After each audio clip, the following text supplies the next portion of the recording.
Yan, hi guys. May nanalbahay po ng aking tricycle.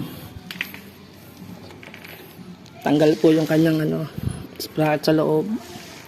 Ayun, paano nangyari? Hindi naman to basta-basta matatanggal kung di tinanggal to. Ayun, binalik, tapos pumutok na. Sabi, may nagkalas. May nangailangan.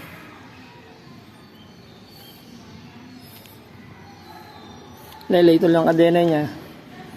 Galing, no? Si Lord na bahala sa inyo. Sino man gumawa nito sa tricycle ko. Maraming salamat sa inyo, ha.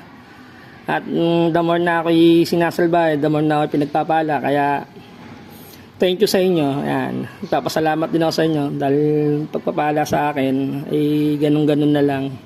Dahil may nananalbay sa akin. Sensya na.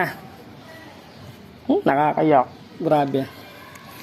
Naka-stock na nga yung tricycle ko at papagawa ko pa next year.